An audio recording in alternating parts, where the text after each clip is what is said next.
एक शहर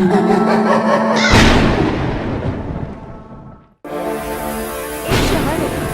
त्या शहरात एक आंधळी चेटकीण राहत होती. त्या चेटकिणीचे दोन्ही डोळे गायब झाले होते. तिला काहीच दिसत नव्हतं. मला माहिती आहे तुम्ही सगळे इथे लपलेले आहात. मला दिसत नाही याचा फायदा उचलताय, पण तुम्ही माझ्यापासून सुटू शकत नाही. लपून बसलेले लोक ती त्यांच्या दिशेने येत असल्याचे पाहून श्वास रोखून धरतात. थरथर कापायला पळून जाण्याचा प्रयत्न करतात. काही जमिनीवर शांतपणे झोपतात. त्यातल्या एकावर चेटकिणीचा पाय पडतो. ती त्याला पकडायला गेल्यावर तो पळू लागतो. माझ्याशी हुशारी, पण मी या खेळाचा आनंद घेत आहे. मी पाहते तुम्ही किती दूर पळतात. चेटकीण धावणाऱ्या माणसाकडे हात पुढे करते. तिचा हात मोठा होऊ लागतो. तो माणूस हातातून निसटण्याचा प्रयत्न करतो, पण चेटकीण त्याला पकडते आणि स्वतःकडे ओढते. पळून चाललास कुठे? माझ्या तावडीतून सुटून तर दाखव. सोड मला वाचवा वाचवा. तुला काय हवं आहे? तू मला का पकडलायस? सगळ्यात आधी मी तुझे डोळे काढीन आणि स्वतःला लावीन, आणि मग तुला घरी नेऊन खाईन. चेटकीण त्या माणसाचे दोन्ही डोळे हिसकावून घेते. माणूस वेदनेने ओरडू लागतो. चेटकीण ते डोळे स्वतःला लावते. अरे वा, तुझे डोळे तर मस्त आहेत. मी अगदी स्पष्टपणे पाहू शकते. चल, माझ्या जेवणाची वेळ झाली आहे. चल घरी जाऊ.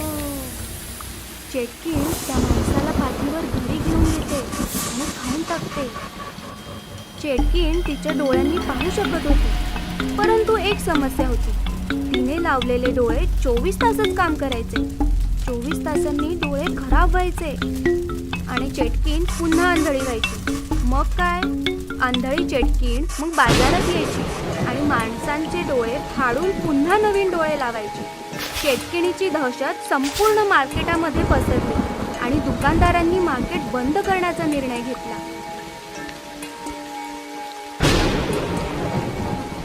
भावांनो, ती अंधळी चेटकीण रोज येत असते आणि कोणाला ना कोणाला घेऊन जाते. पोटी ग्राहकही बाजारात येत नाहीत. काय करायला पाहिजे? जोपर्यंत चटणीला काही इलाज नाही तोपर्यंत बाजार बंद ठेवूया. होय होय, बाजार बंद ठेवूया. होय होय, बाजार बंद ठेवूया. अशा प्रकारे दुकानदारांनी बाजार बंद केल्याने संपूर्ण बाजारपेठेत शांतता पसरली. रात्र झाली की चेटकीण बाजारात यायची, पण बाजारात कोणीच नसायचं. चेटकीण खूप शोधायची, पण एकही माणूस सापडायचा नाही. बाजार बंद झाल्यासारखा दिसतोय. आता माझे काय? मला डोळे आणि अन्न कसे मिळणार? ठीक आहे, मी शोधून काढते. कोणीतरी मिळेलच. चालत चालत चेटकीण हॉस्पिटलमध्ये पोहोचते. तिला पाहून सर्व लोक इकडे तिकडे धावू लागतात. चेटकीण डॉक्टरांच्या केबिनमध्ये येते. डॉक्टर थरथर कापायला लागतात. काय हवंय तुम्हाला? मला तुझे डोळे हवे आहेत. असं म्हणत चेटकीण डॉक्टरला पकडते. मला सोड. मी तुला सोडले तर डोळे कसे मिळतील? मी देतो तुला डोळे. मी डोळ्यांचाच डॉक्टर आहे. अरे ठीक आहे, मी रोज येईन. मला 2 डोळे आणि 1 पेशंट खायला हवा आहे. जर माझ्याशी दगाबाजी केली तर माझ्यापेक्षा वाईट कोणी नाही. ठीक आहे, मला सोड. चेटकीण डॉक्टरांना सोडते.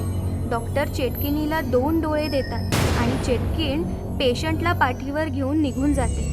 अशा रीतीने चेटकीण रोज डॉक्टरकडे यायची. डॉक्टर पेशंटचे डोळे काढून चेटकिणीला लावायचा आणि पेशंट त्या चेटकिणीच्या हवाली करायचा.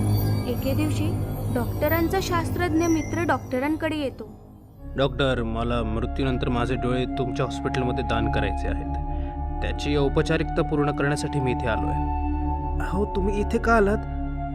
तुम्ही तुमचे डोळे दुसऱ्या हॉस्पिटलमध्ये दान करा. काय झालं डॉक्टर? तुम्ही अस्वस्थ दिसताय.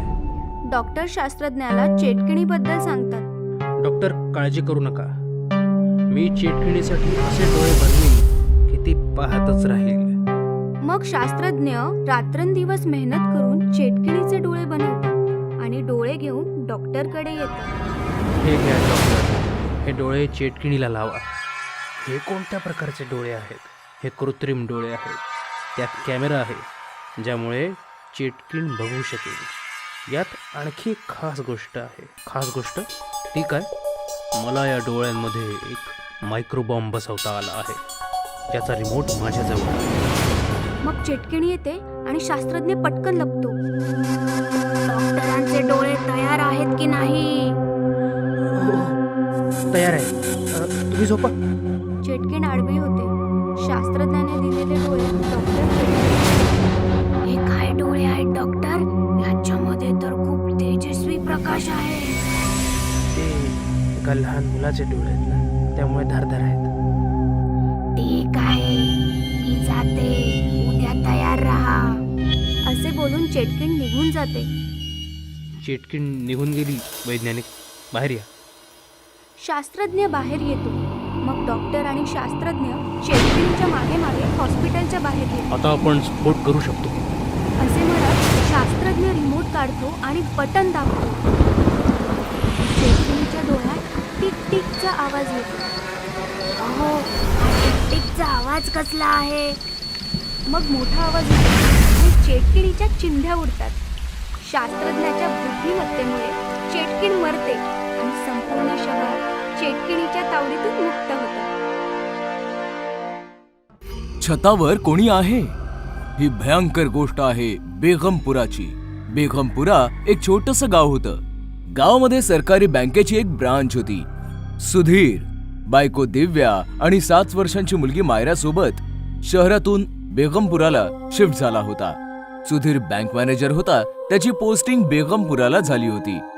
बँकेने सुधीरला एक जागा दिली जी फारच शांत ठिकाणी होती. पूर्ण घर पाहिल्यावर सुधीर, दिव्या आणि मायरा छतावर आले. किती छान मोकळी हवा आहे ना. हो ना, आणि टेरेस फारच मोठं आहे. इथे तू सगळे कपडे आरामात सुकवू शकतेस. आणि मी इथे खेळू सुद्धा शकते. मायराचं म्हणणं ऐकताच सुधीर आणि दिव्या हसू लागले. दुसऱ्या दिवशी सुधीर बँकेत निघून गेला आणि दिव्या घरातली कामं करू लागली. मायरा टीव्ही बघून बघून कंटाळली आणि वर छतावर गेली आणि एकटीच बसून छतावर राजा राणीचा खेळ खेळू लागली. मायराकडे भरपूर खेळणी होती, ज्याच्यामध्ये राजा राणी पासून छोटासा गॅस, चमचे, लाटणं सारं काही होतं. राजा राणीचं लग्न तर झालं. आता राणी राजासाठी जेवण बनवणार. राजा बाबांसारखा ऑफिस मध्ये जाईल आणि राणी आईसारखं किचन सांभाळेल. ये! तेव्हा दिव्याने मायराला आवाज दिला. मायरा, कुठे आहेस ग? मायरा, जेवण तयार आहे. ये पटकन. मायरा, माझ्या राणीचं सुद्धा जेवण तयार आहे. राजा राणी, तुम्ही नंतर खा. आधी मी जेवून येते. ओके? असं म्हणताच मायरा छतावरून खाली गेली. इथे सुधीर ऑफिस मध्ये बसून आपलं काम करत होता. नारायण, साहेब, आधीच्या मॅनेजर्सच्या ज्या काही फाईल्स पेंडिंग आहेत त्या सगळ्या टेबलावर ठेव. होय साहेब, आता आणतो. साहेब, एक गोष्ट विचारायची होती. हो हो, विचार ना. तुम्ही बँकेने दिलेल्या त्या घरामध्येच राहता ना? हो, पण का रे, काय झालं? काय नाही, फाईल्स घेऊन येतो. इथे जेवण झाल्यावर मायरा छतावर आली. अचानकपणे ती जोरात किंचाळली. मायराचा आवाज ऐकताच दिव्याचं विश्वच हललं. ती पळत पळत छतावर आली. काय झालं मायरा? तू ठीक आहेस ना? काय झालं बाळा? आई, खाली बघ ना. दिव्याने खाली पाहिलं. तीही चक्रावली. मायराने बनवलेलं राजा राणीचं घर कोणीतरी उद्ध्वस्त करून टाकलं होतं. कुणी आलं होतं का छतावर? माहित नाही, मी तर खाली गेले होते. तेव्हा अचानकपणे पिवळ्या पिवळ्या डोळ्यांची एक काळी मांजर छताच्या भिंतीवरून मायरा आणि दिव्याला न्याहाळत होती. मायरा घाबरली. आई, कॅट! ओ, तर ही महाराणी आली होती तुझा खेळ बिघडवायला. श्श, श्श, चल, चल, श्श, श्श. मांजर पळाली आणि दिव्या मायराला घेऊन खाली आली. Sir files. नारायण, मला एक गोष्ट सांग. आधी जो मॅनेजर होता, काय नाव त्याचं? रस्तोगी साहेब. हा, रस्तोगी. मला सांग, त्याचा मृत्यू कसा झाला होता? सुधीरचा प्रश्न ऐकून नारायण घाबरला. अरे सांग ना बाबा. रस्तोगीच्या नंतर आलेले सगळे मॅनेजर्स त्यांनी 4 दिवसातच आपली बदली करून घेतली. तरीही नारायण गपचूप उभा होता. ठीक आहे बाबा, सांगायचं नसेल तर नको सांगूस. संध्याकाळी माझ्यासोबत घरी चल. घर जरा व्यवस्थित लावायचंय. येशील ना? अरे उत्तर तरी दे. संध्याकाळ झाली होती.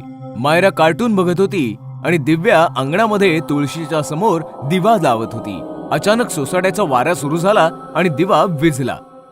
ओह, अचानकपणे छतावरून तुळशीवर कोणाची तरी काळी सावली पडली आणि तुळस मलूल दिसू लागली. हे काय? छतावर कुणीतरी आहे बहुतेक. दिव्याने वळून छताच्या दिशेने पाहिलं तर तिला एक सावली पळताना दिसली. कोण? कोण आहे छतावर? मायरा, मायरा! आई, मी कार्टून बघते.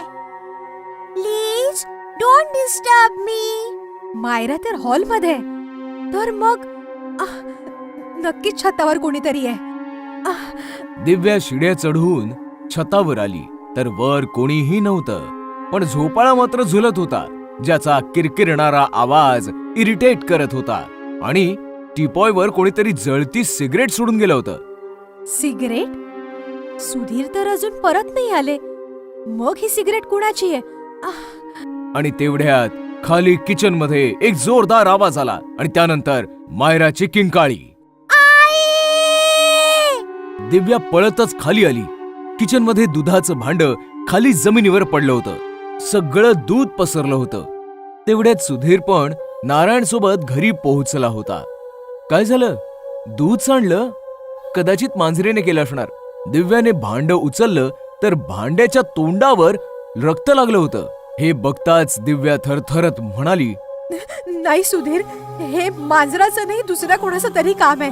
दुपारी मायराचा खेळ कुणीतरी बिघडवून टाकला होता. मला वाटलं मांजर आहे, पण नाही.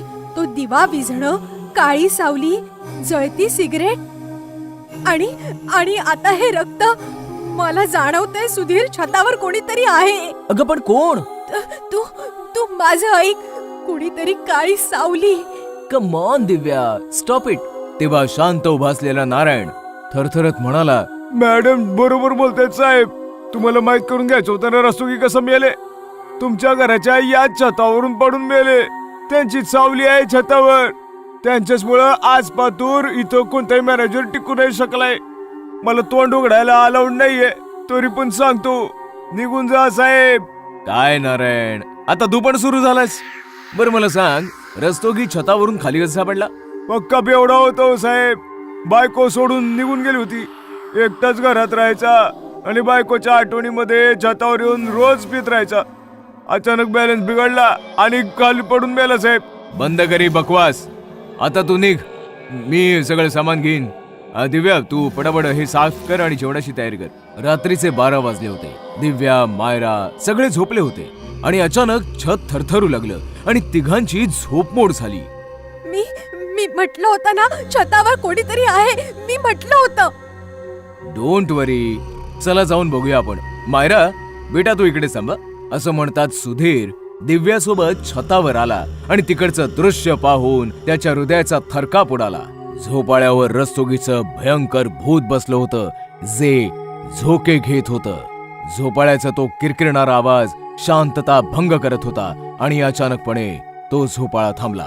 तुम्ही लोक अजून इकडे जात? निघून जा माझ्या घरातून. रस्तोगी, का सगळ्यांना त्रास देतोयस तू? मी पुन्हा नाही बोलणार. उद्या सकाळपर्यंतची वेळ आहे. निघून जा, नाहीतर तुझी मुलगी माझ्यासोबत झोपाळा झुलत असेल. सुधीर चल, प्लीज इथून चल. हताश सुधीर दिव्यासोबत खाली आला. रात्रभर दोघेही पॅकिंग करत बसले आणि सकाळ होताच दोघेही मायरा सोबत ते घर सोडून निघाले.